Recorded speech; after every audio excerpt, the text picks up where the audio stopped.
ಎಲ್ಲರಿಗೂ ನಮಸ್ಕಾರಗಳು. ಈ ಒಂದು ವಿಡಿಯೋ ಬುದ್ಧನ ಜೀವನದಿಂದ ಪ್ರೇರಿತವಾದ ಮೋಟಿವೇಶ್ನಲ್ ಕಥೆಗೆ ಸಂಬಂಧಿಸಿದೆ. ಮೌನದ ದೀಪ. ಬುದ್ಧನ ಪ್ರೇರಣೆಯ ಕಥೆ. ಒಮ್ಮೆ ಒಂದು ಸಣ್ಣ ಹಳ್ಳಿಯ ಅಂಚಿನಲ್ಲಿ ಯುವಕನೊಬ್ಬ ವಾಸಿಸುತ್ತಿದ್ದ. ಅವನ ಹೆಸರು ಶಂಕರ. ಅವನು ತುಂಬ ಬುದ್ಧಿವಂತನಾಗಿದ್ದ. ಆದರೆ ಅವನ ಮನಸ್ಸು ಸದಾ ಅಶಾಂತವಾಗಿತ್ತು. ನಾನು ಜೀವನದಲ್ಲಿ ಏನು ಮಾಡಬೇಕು ಎಂದು ಯೋಚಿಸುತ್ತಿದ್ದ. ನಾನು ಯಾರಿಗಿಂತ ಕಡಿಮೆಯಿಲ್ಲ ಎಂದುಕೊಂಡು ಆತ ಮನಸ್ಸಿನಲ್ಲಿ ಹಲವಾರು ಗೊಂದಲಗಳನ್ನು ತುಂಬಿಕೊಂಡು ಜೀವನ ಮಾಡುತ್ತಿದ್ದ. ಒಂದು ದಿನ ಆತ ಭಗವಾನ್ ಬುದ್ಧರ ಬಳಿಗೆ ಬಂದನು. ತನ್ನಲ್ಲಿ ಆಗುತ್ತಿರುವಂತಹ ಎಲ್ಲ ಗೊಂದಲಗಳನ್ನು ಹೇಳಿಕೊಂಡನು. ಆಗ ಭಗವಾನ್ ಬುದ್ಧರು ಹಳ್ಳಿಯನ್ನು ಸುತ್ತಿಕೊಂಡು ಹಳ್ಳಿಯಲ್ಲಿ ಮುಳ್ಳು, ತಗ್ಗು ಇವುಗಳನ್ನು ದಾಟಿ ಬೀಳದೆ ಭಗವಾನ್ ಬುದ್ಧರ ಬಳಿ ಬರುತ್ತಾನೆ. ಆಗ ಭಗವಾನ್ ಬುದ್ಧರು, ನೀನು ಹೇಗೆ ಬಂದೆ ಎಂದು ಕೇಳಿದಾಗ ಶಂಕರ,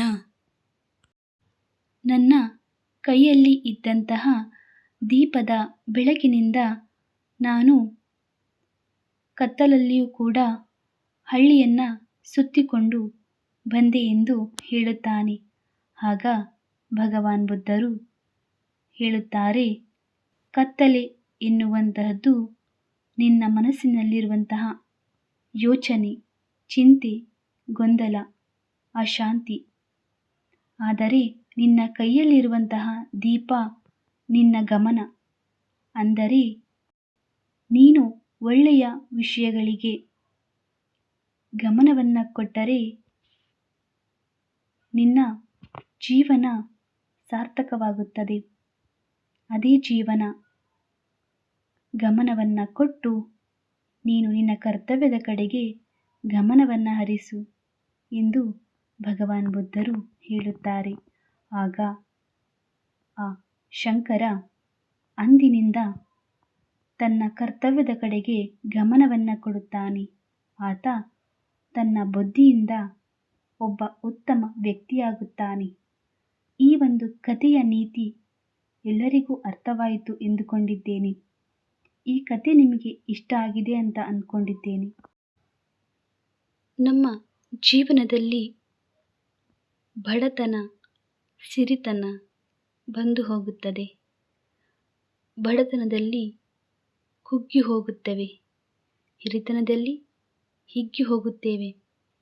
ಆದರೆ ನಮ್ಮಲ್ಲಿರುವಂತಹ ನಮ್ಮ ಮನಸ್ಸಾಕ್ಷಿ ಮಾತ್ರ ಎಚ್ಚರಗೊಂಡಿದ್ದರೆ ಮಾತ್ರ ನಾವು ಎರಡನ್ನೂ ನಿಭಾಯಿಸುವಂತಹ ಶಕ್ತಿ ಇರುತ್ತದೆ. ಇಲ್ಲವಾದರೆ ಬಡತನ ಸಿರಿತನಕ್ಕೆ ದಾರಿ ಮಾಡಿಕೊಡುತ್ತದೆ, ಸಿರಿತನ ಬಡತನಕ್ಕೆ ದಾರಿ ಮಾಡಿಕೊಡುತ್ತದೆ. ಅಂದರೆ ಇಲ್ಲಿ ಜ್ಞಾನಿ ಅಜ್ಞಾನಿಯ ಪ್ರಶ್ನೆಯಲ್ಲ.